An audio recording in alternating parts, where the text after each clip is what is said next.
यदि एक बार शक्रन मना कृष्ण पदार विंदयो।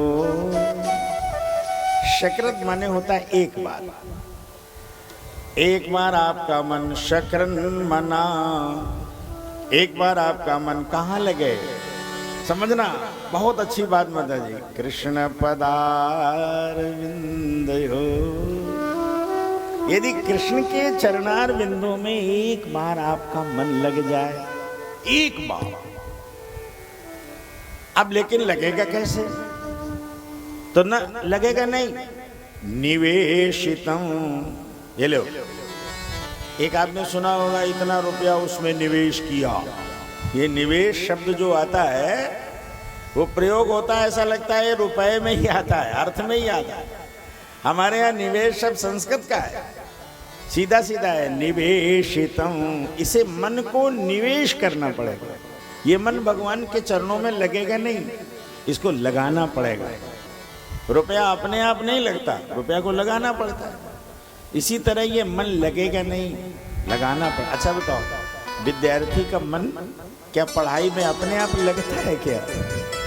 लगाना पड़ता है ना, उसको भी निवेश करना लगाना पड़ेगा, तब लगेगा। ऐसे नहीं कि अपने आप किताबों में मन चला जाए, चलो पढ़ते हैं, कभी नहीं।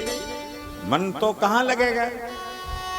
मन लगेगा विषयों में, सरल कामों में। चलो खेलने में कुछ भी दिक्कत नहीं है, सब लग जाता है। पिक्चर आ रहे अपने आप लग जाए। देखो समझ लो, मन की गति जैसे पानी की गति होती है स्वाभाविक निचले की ओर, ऐसे मन की गति है। मन की गति स्वाभाविक नीचे की ओर है, और जब ऊपर पानी को ले जाना होता है तो कितने प्रयास करने पड़ते हैं। टुल्लू लगाओ, समर लगाओ, कितना जरा सा लीकेज हो जाए तो ऊपर न जाए, ये समझिए। इसी तरह मन को इतना आसान नहीं है लगाना, निवेशितम। अब देखो एक शब्द हो गया, एक बार आपका मन भगवान कृष्ण के चरणों में लग जाए, लगेगा नहीं, लगाना पड़ेगा।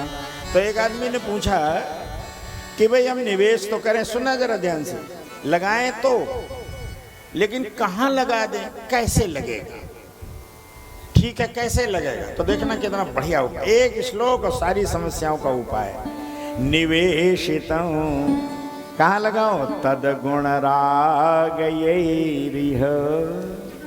तद गुण राग माने भगवान के गुणों से राग माने तुम्हारा मोह हो जाए, प्रेम हो जाए भगवान के गुणों से। देखो बेटे के गुणों से प्रेम होता है ना, मेरा बेटा बहुत बढ़िया है, बहुत बढ़िया बोलता है, बहुत बढ़िया ये करता है, बहुत बढ़िया पढ़ता है, बहुत बढ़िया खेलता है, मोह हो जाता है ना, तो उसकी हर चीज अच्छी लगती है।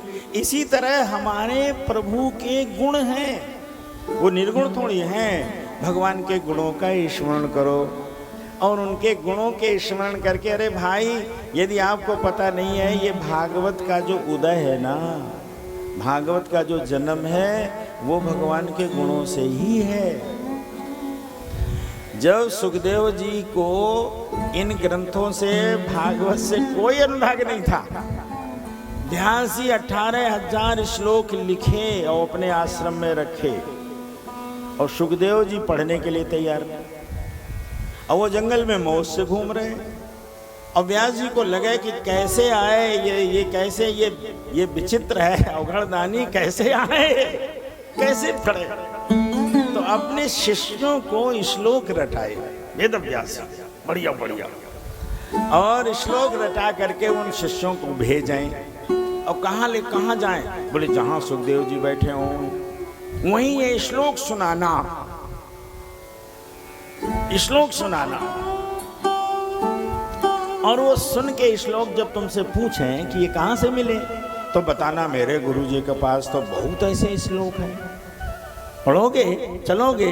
यदि वो चलने के लिए तैयार हो जाए तो साथ में ले आना। ऐसा बढ़िया बीच फेंका वेद व्यास जी। अब शिष्य जाते हैं और जहाँ ये समाधि में बैठे होते हैं सुखदेव जी जंगल में, वही श्लोक सुनाते।